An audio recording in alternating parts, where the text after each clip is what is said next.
All right, very good morning, everybody. Welcome to today's class.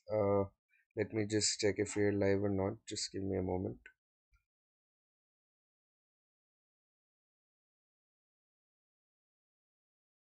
Right, so we are live, and I'm back today with a set of questions curated from previous year XAT exams. Right, that is what we're going to be practicing today.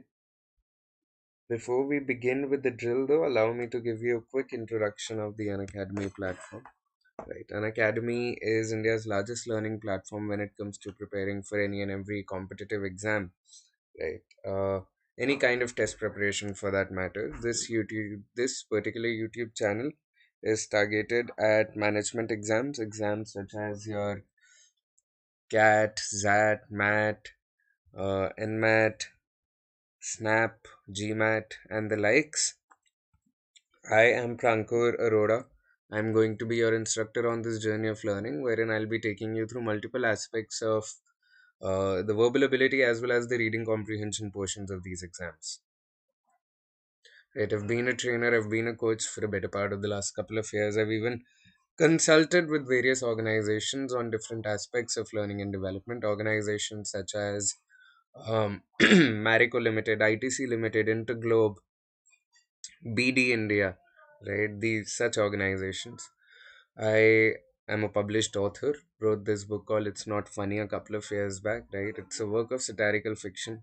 So if you're fond of dark comedy, if you're fond of humor, if you're fond of satire, you can check it out. It's available on Amazon. It even garnered glowing reviews from the likes of Biswapati Sarkar and Papa CJ, comedic legends in our country.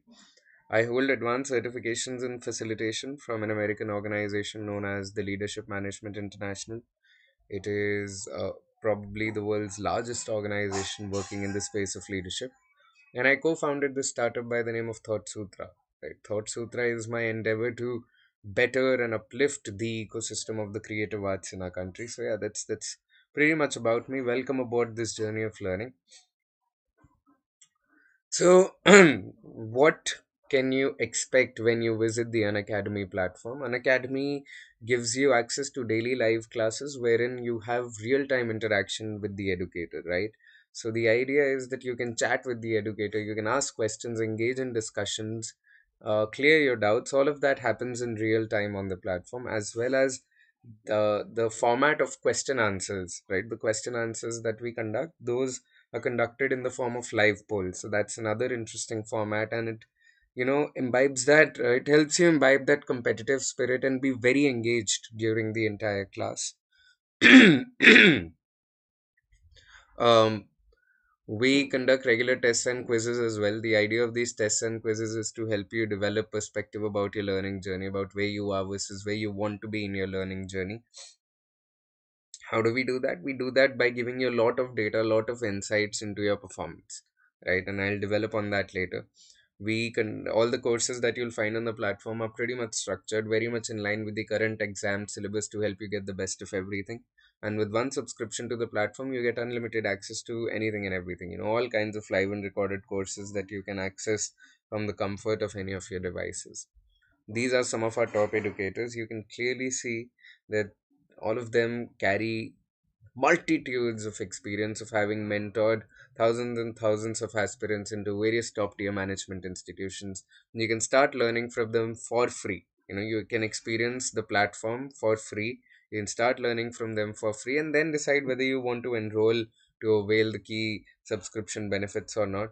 New batches, new courses, they keep on going live. Language is never a barrier either. We've got educators teaching in vernacular languages as well, right? And as I said, right, you can interact with your educator, get your doubts cleared, and you are always competing for a place on the leaderboard when you are participating and giving your answers, right? Because as I said, question answers are conducted in the live poll format, right? Now, you would remember that I mentioned that we conduct regular tests and quizzes, right? The idea of these tests and quizzes is to help you develop perspective about your learning journey. How do we do that? We give you in-depth insights. We give you Data. We give you evidence about your performance. Data such as the time that you're spending on every question. What is your topic wise score? Competitive statistics in comparison with the topper in that particular exam, in that particular test or quiz. Right. Also, you'll see that I'll be scribbling a lot of stuff on the class notes throughout this session. All these class notes, along with the educator annotations, they're made available to you once you subscribe to the platform. Talking of subscription, these are the various models. You can clearly see that as the time period of the subscription goes up, the cost of the subscription comes down dramatically, right? And if you use my first name Prankur, you will get an extra 10% off on any of the subscriptions that you go for. All right. And if you're preparing for next year, I would highly recommend at least a 6 month or a 12 month journey.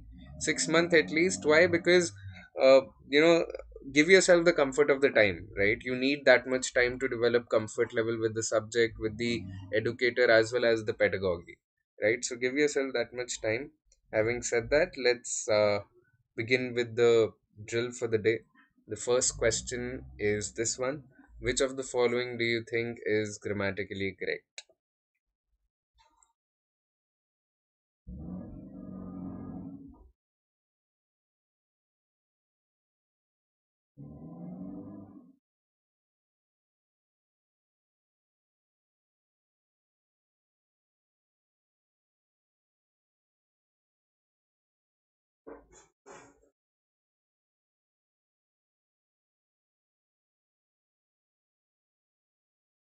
You had better told her everything or else you will lose a friend. You had better tell her everything or else you will lose a friend. You had better told her everything or else you would lose a friend.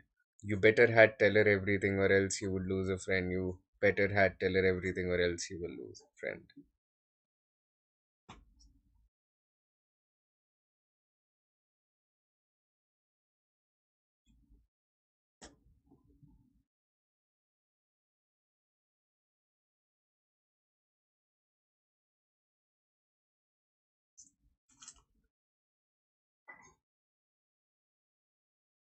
Right, so understand that in this particular question, we are building up a hypothetical scenario that you've got to tell this person something or else uh, you know you will lose them, right? So it is a hypothetical scenario, right? And if we use the perfect form of the verb, we have to make sure that that perfect form of the verb is followed by the infinitive form of the second verb, right? That is the rule when we build hypothetical scenarios using the perfect form, right?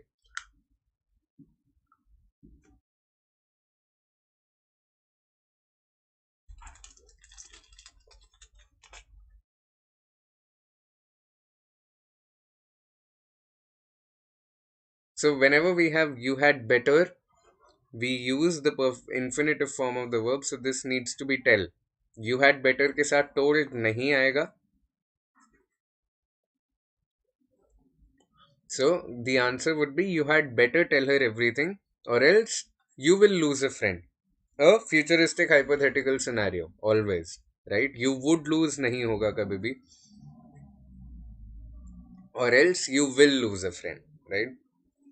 Because this is a hypothetical. So the second option seems to be the most viable option in that scenario. Let's look at fill in the blanks question.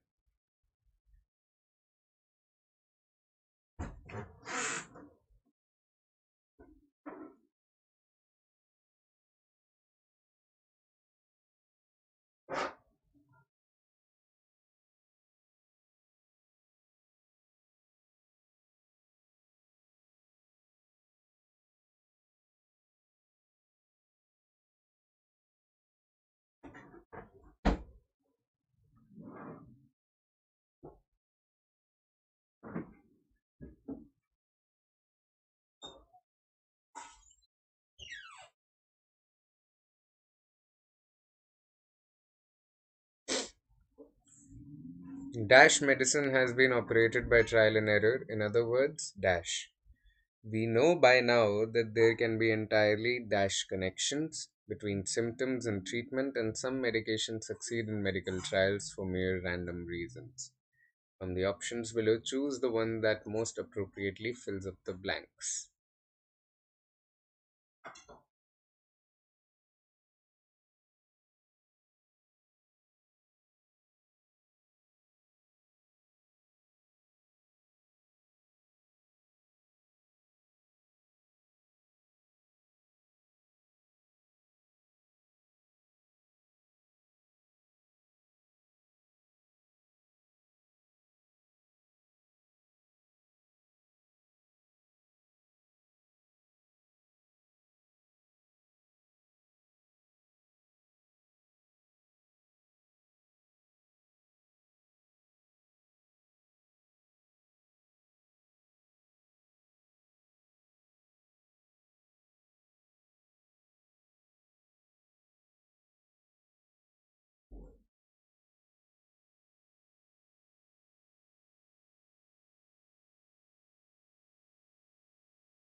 All right, so we can clearly see when you look at the first blank here we require a word that refers to the events of the past, right? Dash medicine has been operated by trial and error, right? So the word that makes the maximum sense is historically. Historically, medicine has been operated by trial and error. In other words, because we are referring to trial and error, what is the word that goes well with the meaning of trial and error or the meaning of randomness, right? Probably randomly, plus we have another word here which is arbitrarily, right? So both random and arbitrarily here make a lot of sense, right? Historically, medicine has been operated by trial and error, in other words, arbitrarily, right? After this, you know, when you look at the third blank, we know by now that there can be entirely dash connections between symptoms and treatment, and some medications succeed in medical trial for mere random reasons. So now we are saying that some medicines they succeed in trials because of randomness, right? So the third blank it requires a word that means by chance or that means through luck, right? So fortuitous there makes the maximum amount of sense, right? That is why we would pick option 4 over option 1. Otherwise, formally and randomly made a lot of sense, but accidental is the incorrect usage, right? Fortuitous makes better sense. So, historically, medicine has been operated by trial and error. In other words, arbitrarily. We know by now that there can be entirely fortuitous connections between symptoms and treatment, and some medications succeed in medical trials for mere random reasons. So, option 4 makes a lot of sense in that regard. Let's look at another question.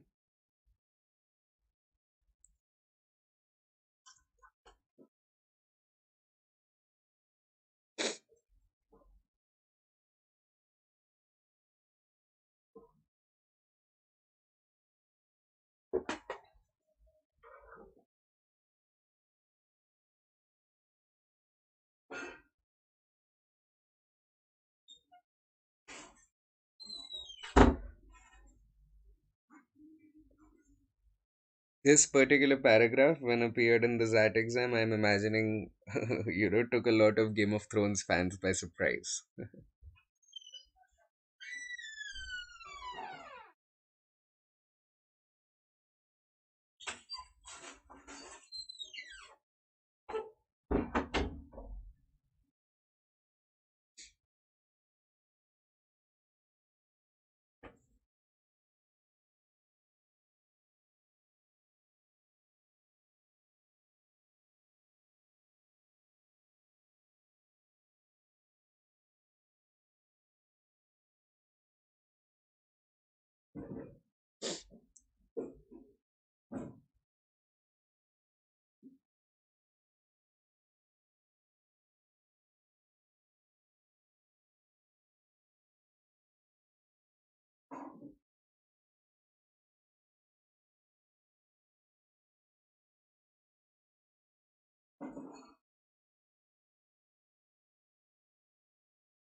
Alright. The Lannisters had dashed gold than the Tyrells until the Lannister army sacked Highgarden and took the Tyrell fortune to pay back the Iron Bank. Right? So when we look at the first blank, the options are less and fewer. Right? Now, gold is not countable. Right? So less is the only suitable adjective here, right? Because it is not countable, so we'll eliminate options 2, 4 and 5. We use fewer only when we have countable objects. Here we have uncountable objects, so we eliminate 2, 4 and 5 and we're left with options 1 and 3, right? So there's that. यहाँ पर आएगा less. Then the titles until the Lannister army sacked Highgarden and took the Tyrell fortune to pay back the Iron Bank. On the other hand, the Northern army has fewer.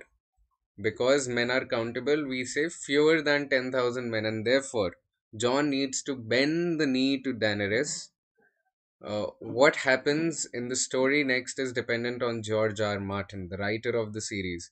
For now, we have sometime and sometime. Right now, there's difference when you separate the two terms, sometime, and there's difference between sometime. So let's imagine, let's kind of dig deeper into that difference. For some time, he has not written anything further, and we hope George R. Martin will get around to finishing the book sometime again. Now, look at this. Here, the role becomes the opposite, right? Here you have, so basically, what you have to figure out here is whether what is the difference in the meaning when the two terms sum and time are joined versus them being disjointed, right? So, what is the meaning that we want to derive here? For Dash, he has not written anything further, and we hope George R. Martin will get around to finishing the book. So, we are saying, kuch time se he's not written anything. And then we are saying George R. Martin will get around to finishing the book sometime, right? So when we say some, when we separate the two terms some and time, we are referring to what happened in the past, what has been happening. Ki kuch time se, for some time, he has not written anything further. So here we'll separate the two terms for some time, and then here we use the joint term that he will get around to finishing the book sometime, right? So when we join the two terms sometime, we are referencing to a hypothetical scenario of time period कि कभी ना कभी तो कर ही लेंगे, be it in the future, be it in the present, right, or in the past. So it is a hypothetical scenario that get around to doing this thing, buddy, right? And when you separate the two terms, that means that you're referencing to the time period in the past कि कुछ time से ये नहीं करा है, right? But as it happens, sometimes book releases are delayed, right? So option 1 is the correct option in that regard, and we'll eliminate option 3. Hope you've understood the difference in the meaning here. All right, let's look at the next question. This is a parajumbles question now.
Okay, I hope you've solved this by now, right? Um, Fast food intake for more than 3 times a week is associated with greater odds of atopic disorders such as asthma, eczema, or rhinitis. Thus, it should be definitely and strictly controlled in children as it does no good.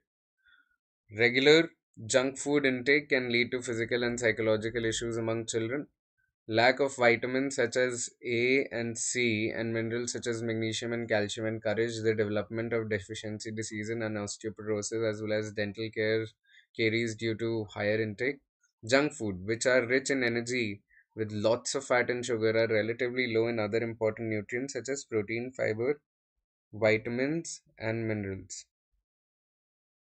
Emotional and self esteem problems, along with chronic illnesses in later life due to obesity, are the issues associated with junk food. Right, so we can clearly see that the paragraph here should begin with sentence Q, that regular junk food intake can lead to physical and psychological issues among children. Then, after this, we move on to S, right? Because S validates this statement. How does S validate this statement? S validates this statement by, kind of uh, listing out the nutritional facts, right? That junk food are rich in this, but are lacking in important nutrients such as this, right? And it validates what we are claiming in sentence Q, that regular junk food intake can lead to physical and psychological issues among children.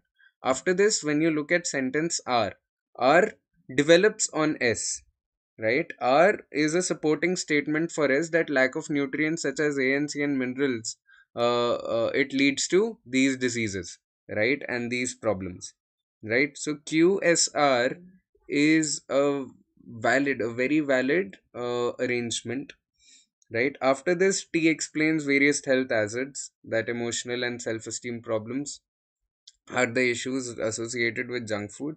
And then P takes it a step forward and kind of lists out the long term effects, right? Fast food intake for more than 3 times a week causes this it should be definitely and strictly controlled in children as it does no good, right? So QSRTP in that regard becomes the best possible arrangement for these sentences. All right, let's look at the next parajumbles question.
Okay, so when you look at all these sentences, right, it is less appealing but morally more urgent to understand the actions of the perpetrators.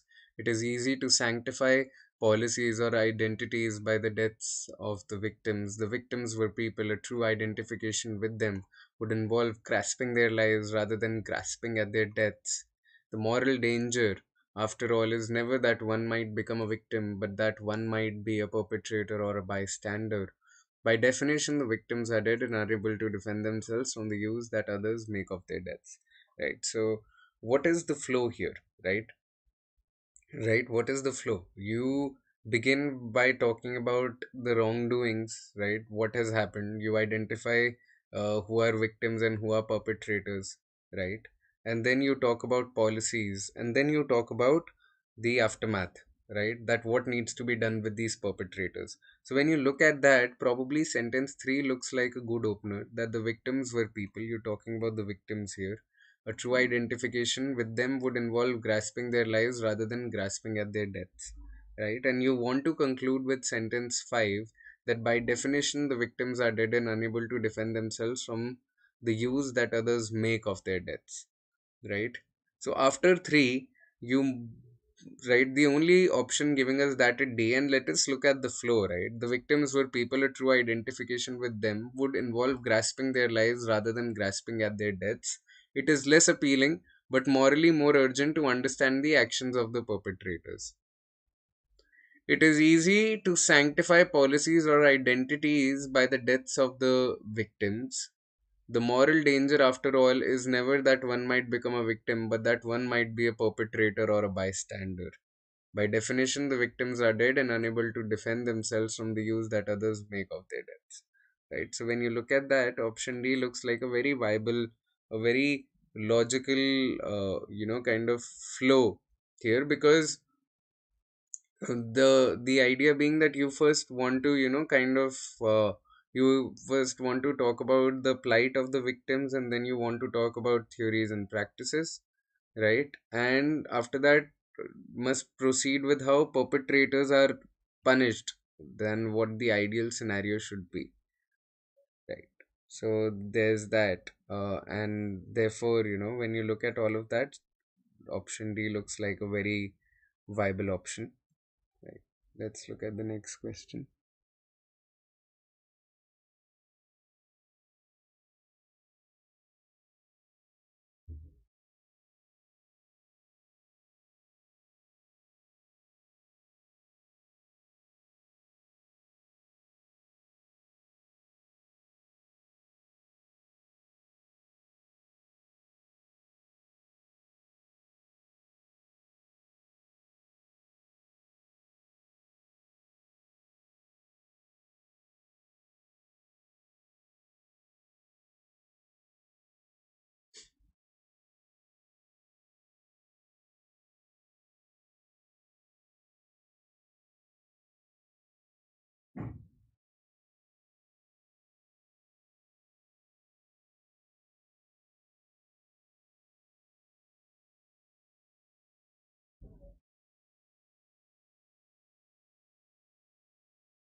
Right. So Kung Fu is an ancient. We can clearly see that the correlative that we are using here is, not only X but also Y. So X and Y, they need to be parallel. They need to be uniform in construction, and that is why when you look at options A and B, we can eliminate them. An ancient form, but also a complete system nahi hoga. Not only an ancient form, and also be nahi hoga. It needs to be but also. Right. So we eliminate options A and B there. Now we are left with option C and D. Not only an ancient form of self defense, but also a complete belief system that includes spiritualistic views on society, on psychology, and on nutrition, or not only an ancient form of self defense, but also a complete belief system that includes spiritualistic views on nutrition, society, and psychology. Now, the idea is we have a list of three things here, that it includes spiritualistic views on three things: society, psychology, nutrition, right? When you have these three things, we don't have to repeat the preposition on, right? Because this preposition applies to every element in the list, right? On nutrition, society, and psychology is more apt than on society, on psychology, and on nutrition. On bar bar repeat करने की जरूरत बिल्कुल नहीं है. That is why we eliminate option C and go with D, right? Hope you've understood this. Let's look at a reasoning question now.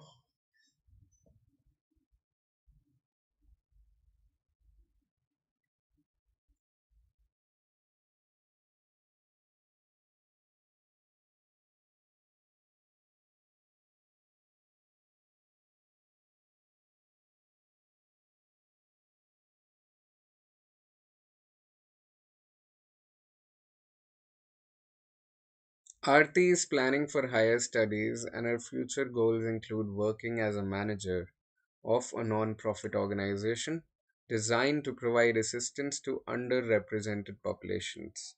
Right. So basically, we are listing out the premise right now. What is the premise? Right. What is the passage talking about? Who is the passage talking about? How is the passage talking about them?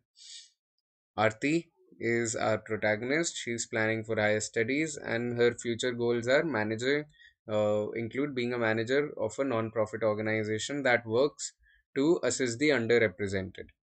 Arti researched the mission statements of various colleges and discovered that College X, a small private college with a fee of 8 lakhs per year, was dedicated to producing compassionate and curious leaders.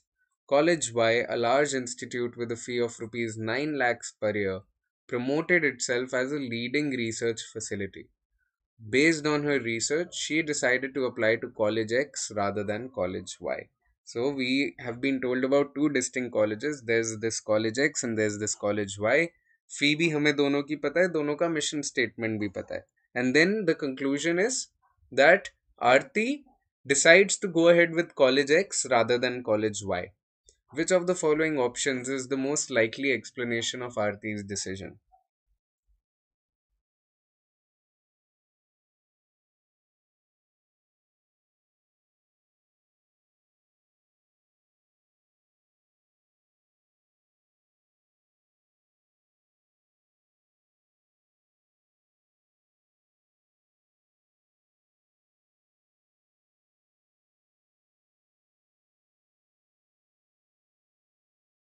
Option 1.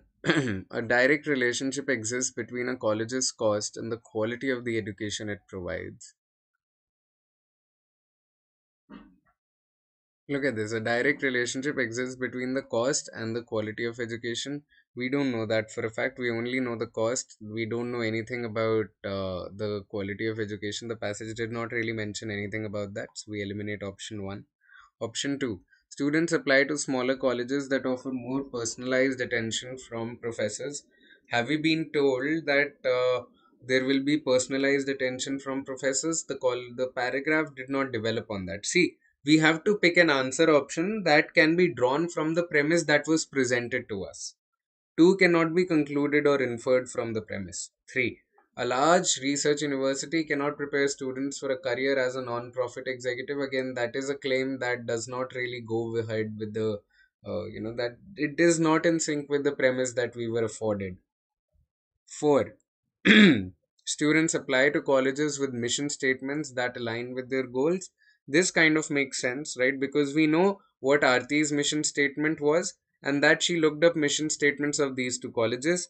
X ka mission statement was about producing compassionate and curious leaders. That is more in line with her idea or her goal of becoming a manager of a non-profit that is designed to provide assistance to underrepresented. So you need compassion there, you need curious leaders there. So X was in line with her mission statement. Y ki mission statement was not really in line with Arti's mission statement. It was about a leading research facility, right? So 4 kind of makes sense there. Fifth tells us that the best colleges have the best mission statements, and students select a college with the best mission statement. Again, there is no comparison that is given between X and Y. It is a very subjective thing, ki which one is better than the other. But we know for a fact that it was more in line with Arti's mission statement, and that is why Arti must have chosen college X over college Y. So, option 4 looks like the best option in that scenario, right? Let's look at the next reasoning question.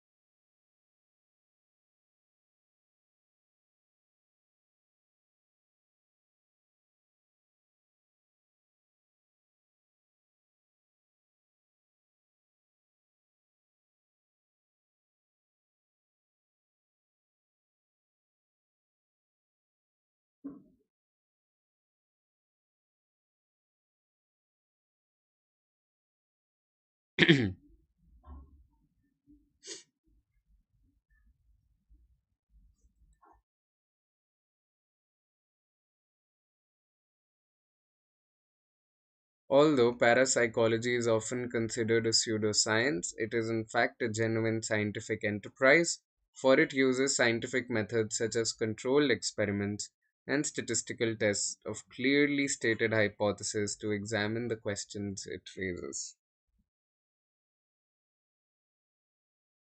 The conclusion above is properly drawn if which of the following statement is assumed. So you have to construct the argument here, right? You have to construct the argument here. You're given something, you're given a premise, and this is basically talking about figuring out what is the assumption here. So what is the premise? The argument, it states that parapsychology is a genuine science because it uses scientific methods, right? We are saying it is often considered pseudo, but it is in fact genuine because it uses scientific methods, right? So what assumption does the argument make? The argument asserts that parapsychology is a science for it uses scientific methods, right? And then it says the argument thus assumes that the use of scientific methods proves that a field of study is a genuine science.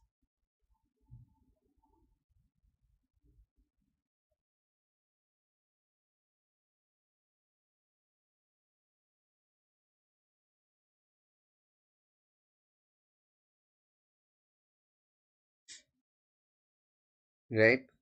So again, let's look at it, right? What is the assumption here? The argument asserts that parapsychology is a science because it uses scientific methods, and then it says that the argument therefore is assuming, l- think of it this way, no, that the argument is assuming that the use of scientific methods proves that a field of study is genuine science. If a field is using scientific methods, then it must be genuine science. That is the assumption that the argument is making here, right? Let's look at all the options still to follow the process of elimination, and probably you'll understand it further there or through that methodology, right? Option A is if a field of study can conclusively answer the question it raises, then it is genuine science. See, the argument is based on the assumption about how the questions are investigated, not about the answers, not how well they are answered. So we eliminate option A there, right? Option B is since parapsychology uses scientific methods, it will produce credible results. Again, the argument is not about whether the results are credible or not. So the assumption is irrelevant.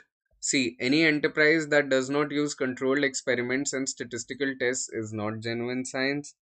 Again, the argument does not concern what is not genuine science, right? Because the argument concerns what is genuine science. So we eliminate C there. D says any field of study that employs scientific method is a genuine scientific enterprise. Correct. Correct. This statement properly identifies the argument's assumption that the use of scientific methods, right? If you're using a scientific method, then that is sufficient to make your science genuine science, right? That is the assumption here. So D looks very viable in that regard, right? When you look at E, since parapsychology raises clearly statable questions, they can be tested in control experiments. Again, the assumption does not make the connection required by the argument between the use of scientific methods and a field of study status as a genuine science, right? So that is not what was discussed in the premise. So we eliminate E and we go ahead with option D, right? Hope you've understood this. Let's look at the next question.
Right. I hope you've read the premise. Let's discuss this, right? Um, so what is the premise here? We are talking about hot coil burners, right? That hot coil burners designed to be used in asphalt plants are so efficient that Hotco will sell one to the Clifton asphalt plant for no payment other than the cost savings between the total amount the asphalt plant actually paid for oil using its former burner during the last 2 years and the total amount it will pay for oil using the Hotco burner during the next 2 years. On installation, the plant will make an estimated payment which will be adjusted after 2 years to equal the actual cost savings, right? So this is a typical business case, right? What is the situation? So we are being told here that we have this Hotco company which produces a very efficient oil burner. That is premise number one, right? And then we say that it sells burner to an asphalt plant, stating that the price of the burner is how much money the plant saves on oil using the new burner. ठीक है, ये premise है कि हम आपको अपना burner बेच रहे हैं, इसका प्राइस उतना है जितना आप अपनी कॉस्ट सेव करोगे. ठीक है. So that is the premise. Which of the following if it occurred would constitute a disadvantage for hotco of the plan described above. अब इस प्लान में क्या डिसएडवांटेज हो सकती है? That is something that we have to figure out. ठीक है. So let's look at it now. How will we be at a disadvantage if any of these five options stands true? Is, see, hotco is to be paid based on how much money the plant saves by using its burner, right? So there is an assumption that a number of factors will remain stable for the next 2 years, right? So that just हॉटको ने भी कुछ research करी होगी ना. हॉटको ने क्या करा होगा, कुछ साल ऑब्जर्व करा होगा, कुछ डेटा निकाला होगा, फिर हॉटको ने ये सोचा होगा कि ठीक है नेक्स्ट 2 इयर्स में ये चीज सेम रहेंगी तो ये लोग इतनी कॉस्ट सेव कर लेंगे by using my burner and that is the payment that I am going to be taking, right? What is a factor that could cause disadvantage for hotco? If the price of one of the factors goes up, right? If the price of one of the factors क्या क्या हो सकते हैं? For example, oil is a factor, right? Now if the price of the oil goes up, right, then cost savings from then the plant will experience smaller savings, right? Even by using hot coals burner, the plant will experience smaller savings, and that would be a disadvantage for hot coal, right? So let's look at all the options and follow the process of elimination. Another manufacturer's introduction to the market of a similarly efficient burner. Now, is Hotco concerned about other manufacturers? The burner is already installed, right? So competition does not matter there. We eliminate one. Option 2. The Clifton asphalt plants need for more than one new burner. The plant's need for multiple burners should be an opportunity for Hotco, right? Why would it be a disadvantage? It would be an advantage. So we eliminate 2. 3. Very poor efficiency in the Clifton asphalt plant's old burner. If the old burner was very inefficient, then the new burner should save a great deal of money, right? Again, this would be an advantage, not a disadvantage. A decrease in the demand for asphalt. If the demand decreases, less oil would need to be purchased, and Hotco would get more money, right? Because the plant will be saving more money, right? So again, even this is an advantage. When you look at the last one, a steady increase in the price of oil beginning soon after the new burner is installed. Correct, right? So this statement properly identifies a factor that would constitute a disadvantage for Hotco, since the payment for the burner is based on savings, right? And any increase in the price of oil will decrease the savings, right? And then this would decrease the payments for Hotco, right? So fifth option is clearly a big disadvantage for Hotco in that scenario. Let's look at the next question.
Okay, I hope you've read the premise by now, right? Let's discuss this.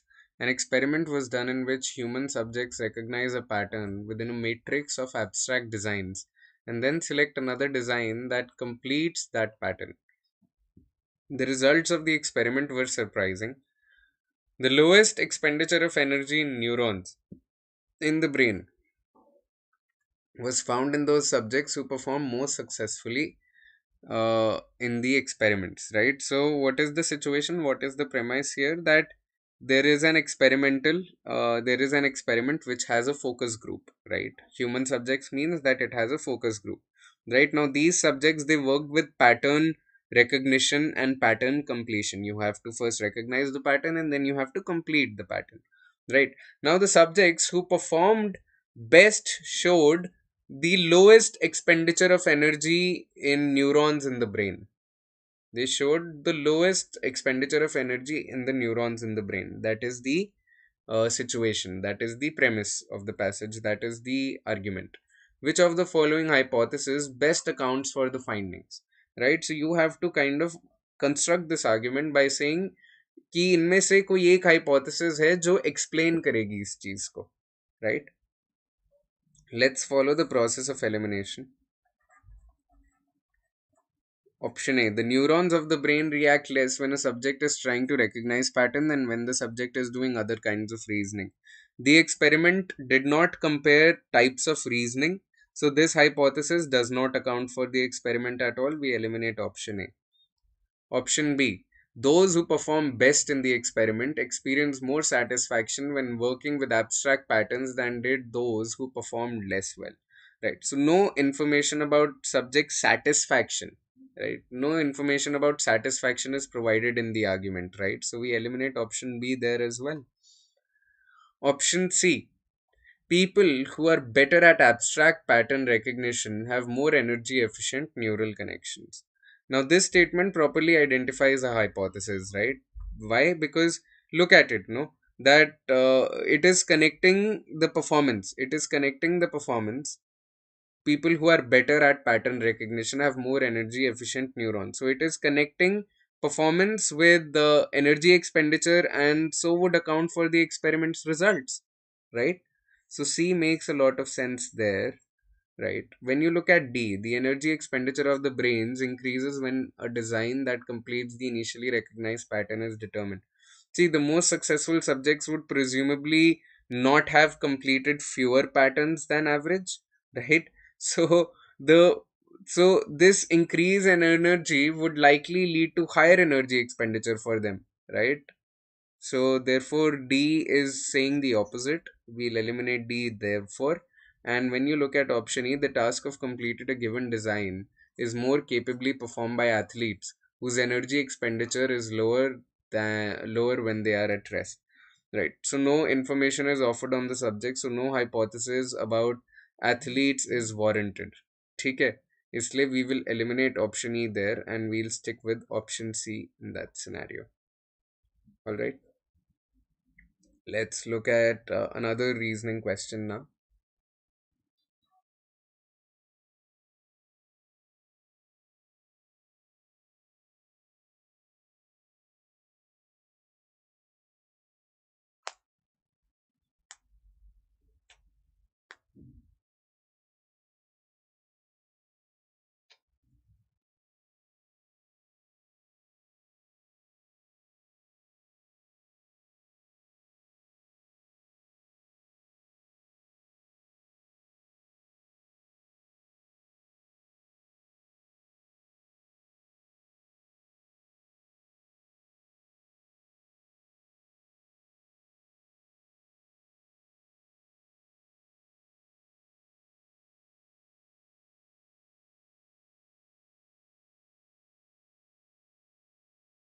This is a slightly complex question, right? So pay a lot of attention to the situation and what the question is asking of you.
Okay, let's understand this. What is the premise? One way to judge the performance of a company is to compare it with other companies. This technique, commonly called benchmarking, permits the manager of a company to discover better industrial practices and can provide a justification for the adoption of good practices. Right? अब question क्या है question है any of the following if true is a valid reason for benchmarking the performance of a company against companies with which it is not in competition rather than against competitors except, right? A very confusing construction of the question, right? But what is it that they are asking you to do? Simply they are asking you कि इनमें से कौन सी condition है जो नहीं recommend करती कि हम अपने नॉन कंपेटिटर्स को बेंचमार्क करें, right?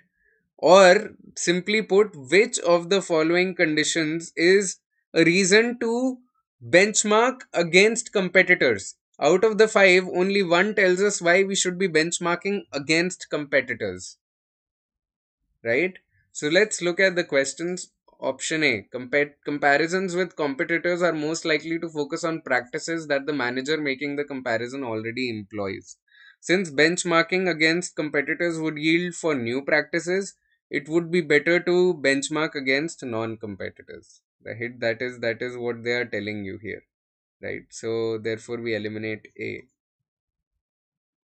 B. Getting inside information about the unique practices of competitors is particularly difficult. See, if information about competitors is hard to obtain, uh, then benchmarking against non-competitors again is preferable, right?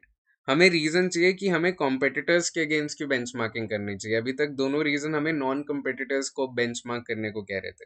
C, since companies that compete with each other are likely to have comparable levels of efficiency, only benchmarking against non competitors is likely to reveal practices that would aid in beating competitors. See, since benchmarking against non competitors would yield practically useful results, right? कि तुम्हें practices पता चल रही हैं जो तुम्हें अपने competitors को beat करने में शायद काम आएंगी. So non-competitors according to option C is also preferable.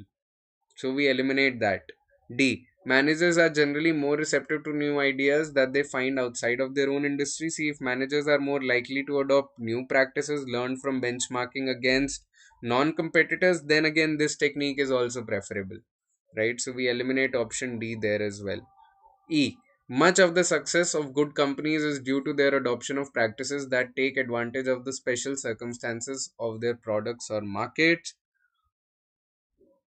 Uh, this statement properly identifies, the rationale that kind of supports a company's benchmarking against its competitors, because much of the success is due to adoption of practices that take advantage of special circumstances of their products or markets, right? So here you're benchmarking what? You're benchmarking your competitors, right? So E in that context makes a lot of sense, right? So with this, we essentially come to the end of today's class. Thank you so much to everybody who kind of tuned in, right? We had a wonderful practice thus far, and I'll be back again tomorrow with more reasoning questions for us to go over. And almost all of these questions are from previous year management exams, and particularly XAT, because that makes good use of reasoning questions, right? So I'll see you again tomorrow, same time, 10 o'clock.